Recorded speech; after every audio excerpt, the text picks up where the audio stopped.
We meet 11 times a year.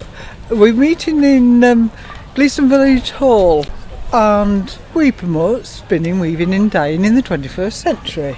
Do you have young people come in who you can teach? We do not tend to have very many young people in, but we are very welcome to teach anybody of any age. So a beginner could come and learn? Oh, total beginner. Within one session, could they be doing some spinning of the wheel? Oh yes, you do some spin after one session. You would not become proficient. No. Unless you've put a number of hours in. Now the number of hours might be in 1 year, or it might be like me, over 20 years. And though I demonstrate, I wouldn't say I was a proficient spinner. It's turning fibres into a yarn. And the fibres can be protein or they can be cellulose. The protein fibres are silk or wool, or the cellulose fibres can be cotton, can be linen. We change a fibre into a thread. What you do with the thread eventually is up to you, whether you weave with it, whether you knit with it, crochet with it, or embroider with it. But a thread is something that we have always needed and still need. So does the spinning rely sometimes on the climate and the atmosphere, or was that the olden days in the cotton mills?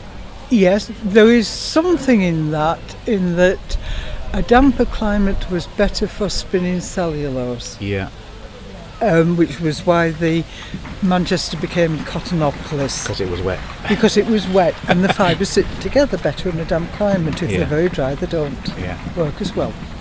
So climate does have something to do with it. It also has the fact that we're in Cumbria, so we have sheep.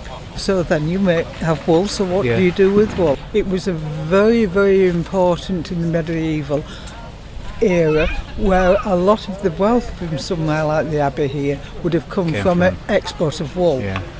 You look at the Cotswolds, and a lot of them are wealthy places because of the export of wool. And Furness Abbey itself was very wealthy on the back of the wool trade. On the back of the wool trade, So you've got some spinning wheels here, but you've also got a weaving frame. Yeah, I've got. Does that have a particular name, that frame? Yeah, it's a rigid heddle loom. This is the heddle. Okay, I'll take a photograph of this shortly, and then we'll put them together. Has slots and holes in it. Yeah. The slots allow all the threads to move, where the holes make half the set of threads move. So all I can do with this is, if I'm in neutral, all are in one line. If I'm on the top, half are at the top. I'll be better than that one.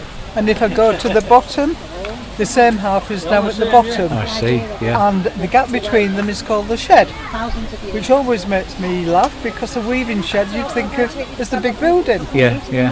And then you pass your thread between. And you pass your thread between. And hopefully we've got this subject here.